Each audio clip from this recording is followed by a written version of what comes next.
A very good evening to all of you and welcome to the news tonight. I'm Tracy Shilshi. In the next 30 minutes, I'll be getting you the day's top stories. Let's start with the headlines.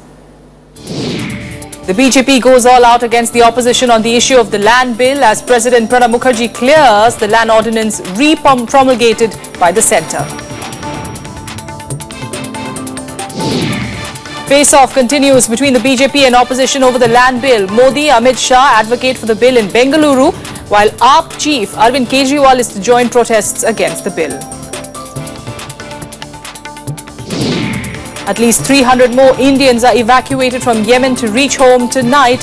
Air India flights allowed to airlift stranded Indians from capital Sana'a. World leaders hail efforts as Iran strikes historic deal on its nuclear program, accepts most of the terms, helping in lifting heavy sanctions. And Saina Nehwal continues her running win. The world number one reaches the semi-finals of the Malaysia Open after a tough quarter-finals encounter.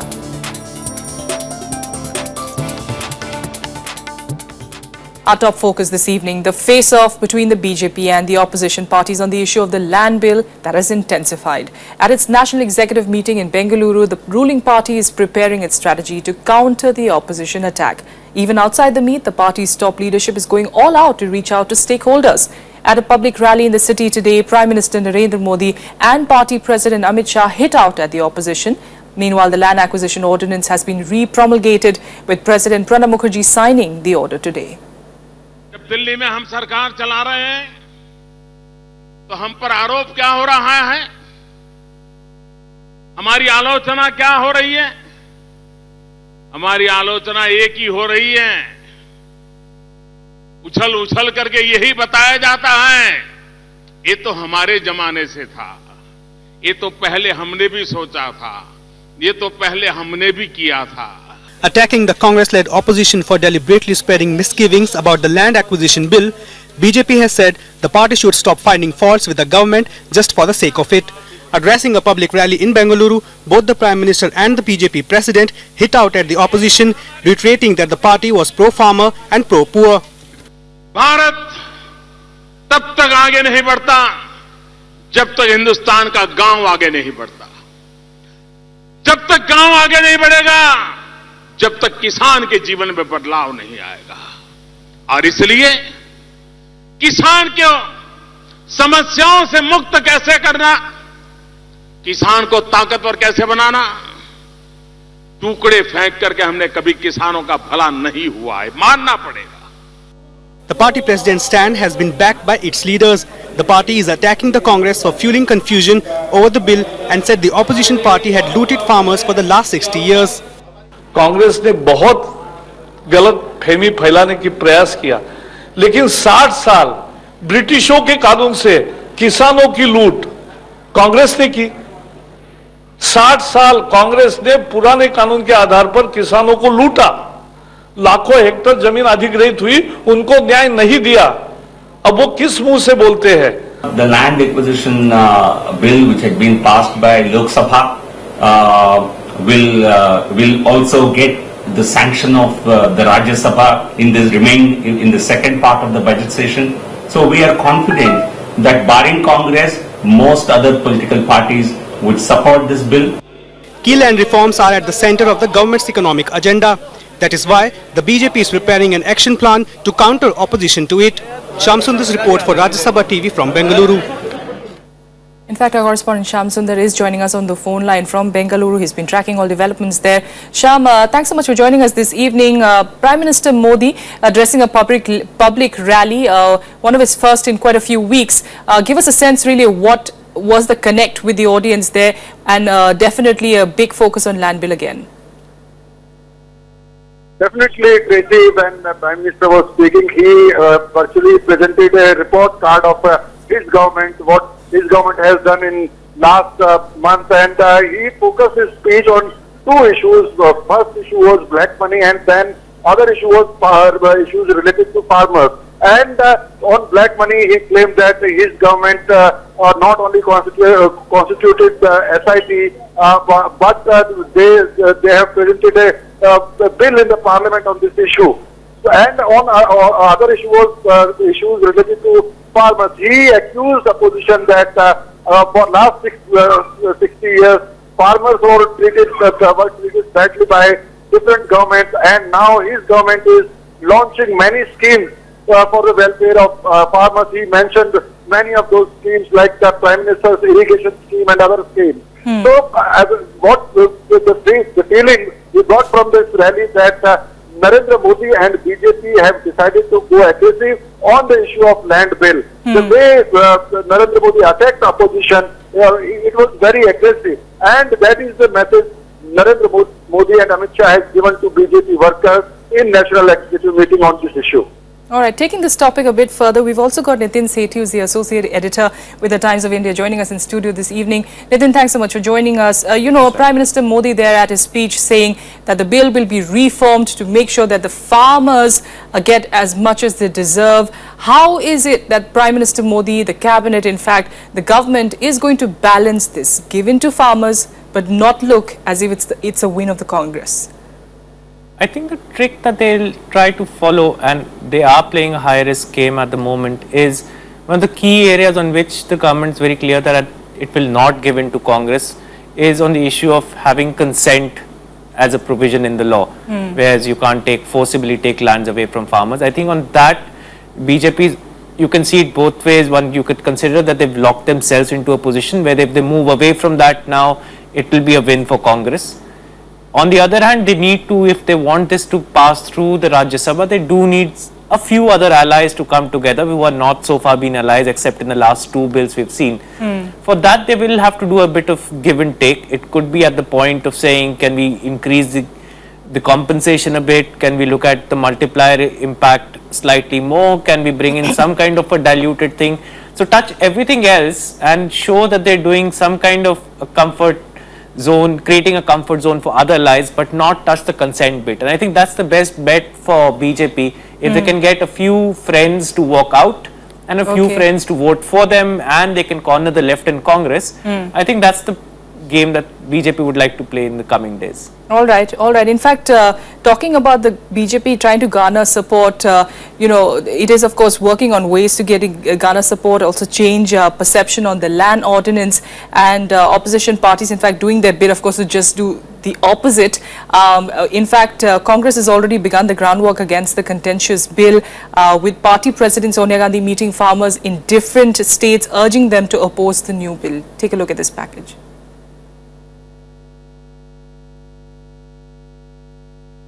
Opposition parties led by the Congress have condemned the repromulgation of the land ordinance, terming it a bad precedent set by the NDA government. The Congress reaffirmed its stand against the land ordinance. It is extremely unfortunate that they have chosen again the ordinance way. This is a ordinance bill where the Congress has raised many questions. Farmers all across the country have raised issues. The Congress party will continue to fight against this in Parliament and on the streets with the farmers. Congress President Sonia Gandhi has already begun the groundwork to block the passage of the new land bill. Travelling through several districts in different states, Gandhi has been meeting farmers, telling them about what she calls draconian measures in the new bill.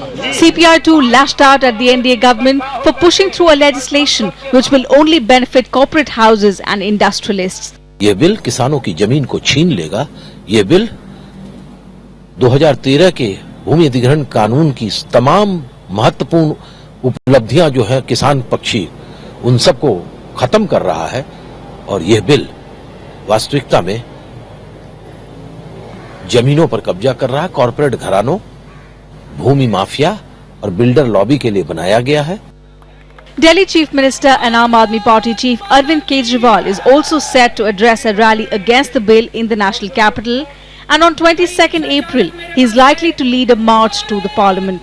हमारी जो तैयारी है वो इस बात को लेके है कि भूमि अधिग्रहण बिल के खिलाफ जो देश के अंदर रोष है और गुस्सा है, खासतौर से किसानों के अंदर, वो संसद के बैठे हुए लोगों को पता होना चाहिए, और इसके लिए ही हम लोग ये संसद मार्च का कार्यक्रम रख रहे हैं। Other parties opposing the proposed land bill include Samajwadi Party, BSP, CPIM, TMC, JDU and the RJD.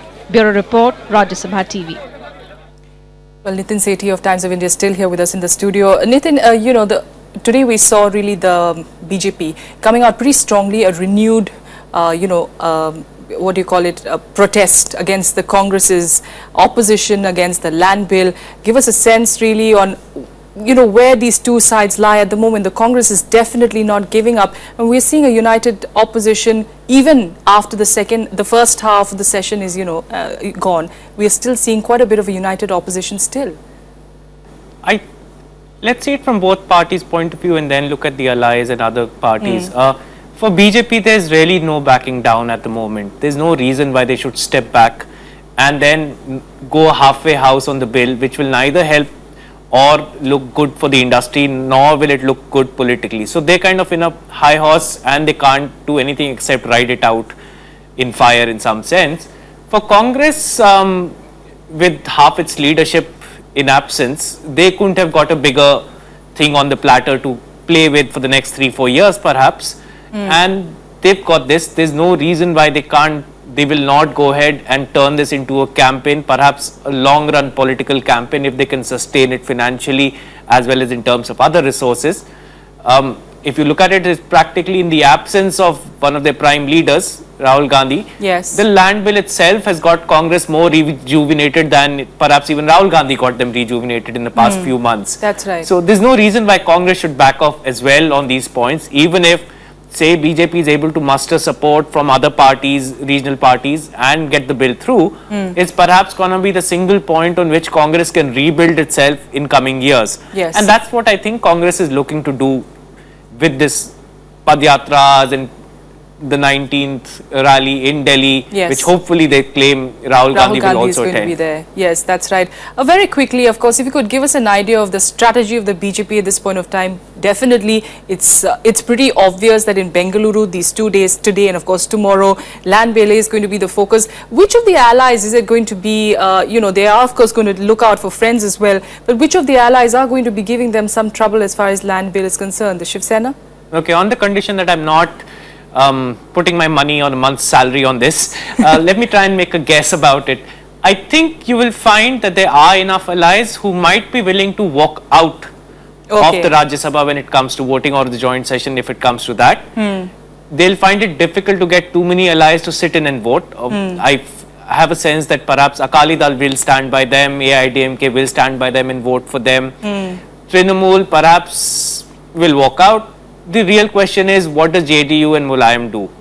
And that's where the numbers play out. Everyone walking out doesn't help BJP. They do need someone to sit in and vote as well in their favor. Yes. So they will also need to do some token of adjustment publicly, which is why the ordinance is no different than the Lok Sabha amendments that were brought in. Perhaps in the next few days you'll see, you've already heard this talk in public about, we are willing to adjust. Yes. What they're willing to adjust perhaps will be done with a certain degree of political tokenism and iconism, where they show that the ally asked for something, they gave it, there was a compromise made, which is why the allies either come on board or decided to walk out. So those kind of games I think we'll start seeing more and more in the coming days. And perhaps BJP's best attempt would be to isolate the left and Congress out and get other allies to do either one of the two, walk in, vote in or walk out. We'll see how the days go ahead. Thanks so much, Nitin Sethi, for joining us this evening, My giving pleasure. us an Thank you for idea having really me. of what to expect on the land bill as far as the politics of it is concerned. Meanwhile, on the other big story that we're tracking this evening, Union HRD Minister Smriti Irani has lodged an FIR against an apparel store in Goa after she spotted a hidden camera near the changing room. Irani was apparently trying on clothes at a Fab India showroom in Kandolim village, where she allegedly spotted a camera positioned in the direction of the trial room. Footage from the camera, including that of the minister, was found recorded on a computer at the store, after which she raised an alarm. Goa MLA Michael Lobo lodged a complaint with the police on behalf of Smriti Irani. 4 people who work at the store have been detained and are being questioned in the case. It has now been handed over to the Goa Crime Branch. The showroom has been sealed pending further investigation. So she came for shopping at Fab India Kandolim.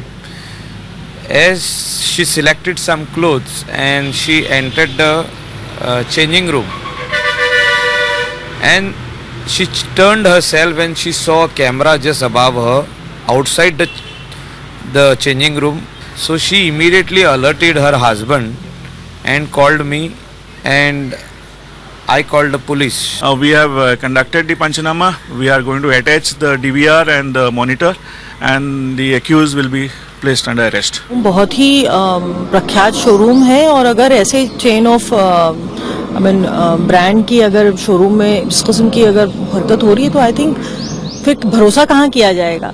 ये तो इत्तेफाक की बात है कि minister थी, उन्होंने देख लिया, बट पता नहीं कितनी महिलाएं कितनी लड़कियां उस चेंजिंग रूम में चेंज कर रहे होंगे और पता नहीं उस फुटेज का क्या हो रहा होगा।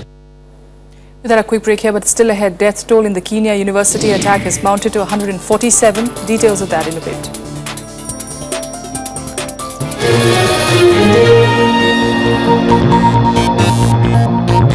हमारे जीवन में बदलाव लाने वाले विज्ञान के ऐतिहासिक प्रयोगों, जिन्होंने एक्सरे, पेनिसिलिन, हरित क्रांति, ग्रीन हाउस प्रभाव, अर्धचालकों और रक्त समूहों की खोजों में योगदान दिया। आप जानेंगे पाचन की प्रक्रिया, मॉर्गन, ग्रिफिथ और सर सीवी रमन के प्रयोगों को डॉक्यूमेंट्री सीरीज कुछ तुक्के कुछ तीर में, हर रविवार सुबह 8 बजे सिर्फ राज्यसभा टीवी पर।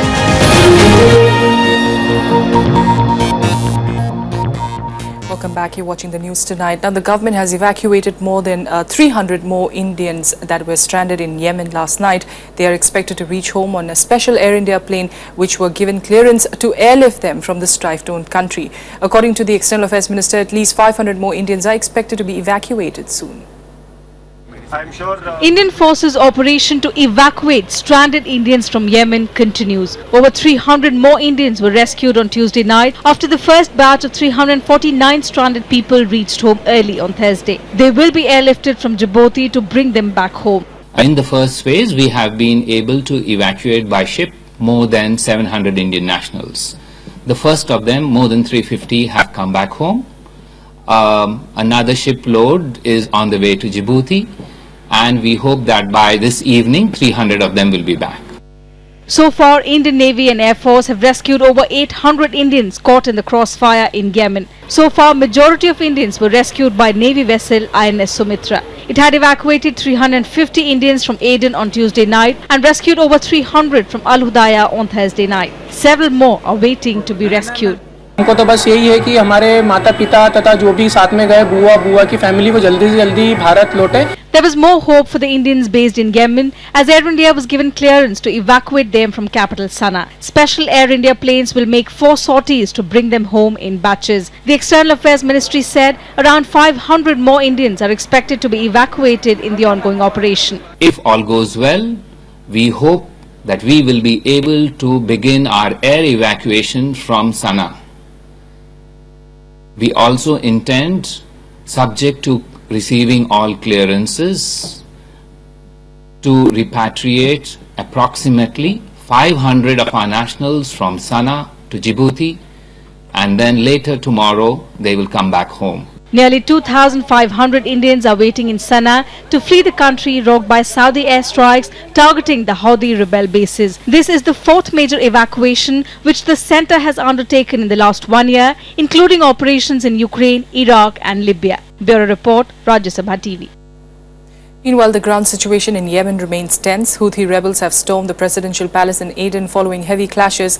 According to the UN, over 500 people have been killed and nearly 1,700 injured in 2 weeks of fighting in Yemen. The violence has sharply escalated following a Saudi-led air campaign launched on the 26th of March to stop an advance by rebels that forced President Hadi to flee to Saudi Arabia. The Saudi government says the aim of its operation in Yemen is to protect President Hadi's government. It says it has no plans to deploy ground forces for now. Don't believe that President Saleh has any role to play in Yemen's future. He spent 35 years or so driving the country into the ground, and he was played a very dark role in the events in Yemen. And so now he was removed, and he continues to cause mischief behind the scenes, and we're doing our best to try to put an end to it. Now, as Iran reached the all-important framework deal with the P5+1 nations over its nuclear program, there are some who are opposed to the agreement. Israel's Prime Minister Benjamin Netanyahu was quick to convey opposition to the agreement, claiming it would threaten his country's survival. He said it would increase the risk of nuclear proliferation in the region. Israel has also accused Iran often of building nuclear weapons. He said such an agreement will only strengthen Iran's intentions and lend international legitimacy to their destructive efforts. Israel has also said that it would not shy away from taking unilateral action to prevent Iran from developing a nuclear weapon. However, much of the world appears inclined to support the efforts to reach a negotiated solution with Iran. This framework is a step in a very, very dangerous direction. It leaves Iran with an expansive nuclear infrastructure, not closing down not even one Iranian nuclear installation. It leaves Iran with thousands of centrifuges to continue enrichment, and it allows Iran to conduct research and development to build new and better centrifuges. Cet accord, c'est un accord d'étape qui comporte des avancées positives, incontestables, mais il reste encore du travail à faire, puisque nous devrons avoir fini avant le 30 juin. But talking about the deal itself, Iran and 6 major world powers reached the outline agreement late last night. The deal was reached after marathon talks in Switzerland that have been stretched well past the deadline. Under the deal, Iran will reduce its uranium enrichment capacity in exchange for phased sanctions relief. We have taken a decisive step. We have reached solutions on key parameters of a joint comprehensive plan of action. The political determination, the goodwill, and the hard work of all parties made it possible. A framework deal at last between Iran and the P5+1 countries after marathon talks in Lausanne over the last 8 days through a missed deadline and 2 exhausting nights of negotiations. Under the deal, Iran will reduce its uranium enrichment capacity in exchange for phased sanctions relief. According to a US fact sheet, Iran will reduce its installed centrifuges used to enrich uranium by 2/3 and reduce its stockpile of low-enriched uranium. The centrifuges that are no longer in use will be placed in storage monitored by the International Atomic Energy Agency (IAEA). All of Iran's nuclear facilities will be subject to regular IAEA inspections. Iran will redesign its heavy water reactor in Arak so that it cannot produce weapons-grade plutonium. US and EU sanctions related to Iran's nuclear program will be lifted in phases but can be brought back if Iran does not meet its obligations. The Iranian foreign minister called the deal an innovative, progressive move. The participants in this process were interested in seeing to it that this resolution gets implemented, that if we reach an agreement, we can implement the agreement. We're not looking for excuses to violate them. We are looking for safeguards to protect our interests if one side decides to violate its obligations.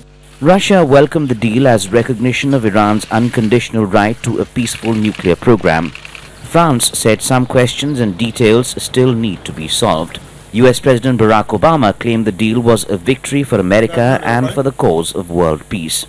The United States, together with our allies and partners, has reached a historic understanding with Iran, which, if fully implemented, will prevent it from obtaining a nuclear weapon.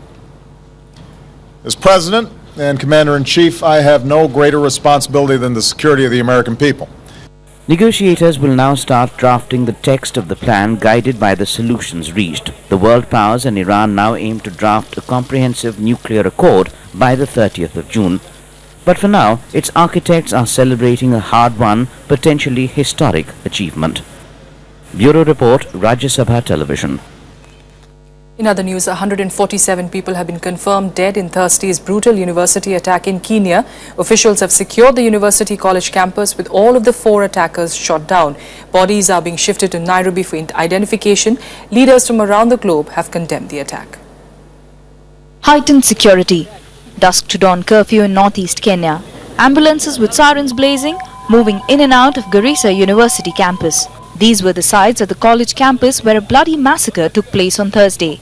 At least 147 people, mostly students, were brutally killed in a shooting spree when Al-Sabha militants stormed into the campus. The Kenyan leadership assures the situation is now under control. 90% of the threat has been eliminated. We have been able to confirm that 4 terrorists have been killed. The number of the terrorists was never confirmed. So the officers on the ground are saying 90% of the threat has been eliminated. So the bodies of the victims are being moved to Nairobi for identification as mortuaries in Garissa are unable to cope with the numbers coming in. Those critically injured are being airlifted to the capital for specialized treatment. They are just gunshots. Some there will be more than one gunshot. Others are from legs. Others they are headshots. So they were just shooting at random mostly. Residents blame the government for not heeding to warnings of such an attack. They now demand tighter security in the crime-ridden frontier regions. Most of us are fearful and we don't know what the government would do unless we are convinced that the security would actually work and put this in place when we may go back. But we are afraid that when the situation continues, then some of us are likely maybe to go back to their places because you cannot work to a place where there is no security at all.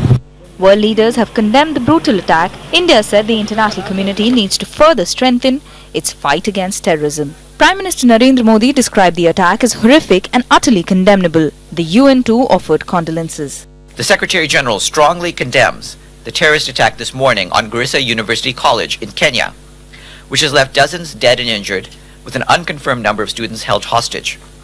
He conveys his deeply felt condolences to the families of the victims and wishes a speedy recovery to the wounded. The Sabha militant group has claimed responsibility for the attack. They are the same insurgents who carried out the Westgate shopping mall massacre in Nairobi in September 2013. Bureau Report, Rajya Sabha TV. And in sports now, world number 1 shuttler Saina Nehwal has reached the semi-finals of the Malaysia Open today. Continuing her winning run since the India Open, Saina defeated China's Sun Yu in a grueling 3-game encounter in the quarterfinals. Saina won the first game easily but conceded the second to her opponent. The final game of the match was about long rallies, with Saina showing renewed energy to carve out an 11-4 lead. The rally for the final point was an outstanding display of athleticism, with Saina bringing out some of her best shots. She will take on the top seed and London Olympic champion Li Shiryu of China in the semis. This will be Saina's third appearance in the Malaysia Open semi-final. And now let's get you more action from the world of sports in Sports Beat. Tennis world number 1 Serena Williams defeated third seed Simona Halep 6-2, 4-6, 7-5 to reach the finals of the Miami Open. Serena will now meet Spain's Carla Suarez Navarro in the finals on Saturday. She is of course looking for her 8th Miami Open title. In the men's singles world number 1, Novak Djokovic defeated Spain's David Ferrer 7-5, 7-5 to advance to the Miami Open semi-final. Djokovic will meet John Isner next. Isner had defeated Kei Nishikori in the quarterfinals. Isner is bidding to become the first American to lift the Miami title since Andy Roddick in 2010. Meanwhile, Britain's Andy Murray will face Czech Thomas Berdych in the other semi-final match. West Indies off-spinner Sunil Narine underwent biomechanical tests for his bowling action in Chennai. The BCCI had made it mandatory for him to get a clearance over his action to play in the IPL 8, which starts next week. Narayan's IPL team, Kolkata Knight Riders, have already threatened to pull out of the tournament if Narayan is not allowed to bowl in the tournament.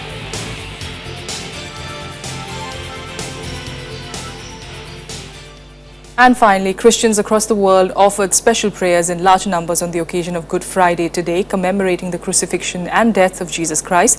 We leave you with these visuals. Have a good evening. In excelsis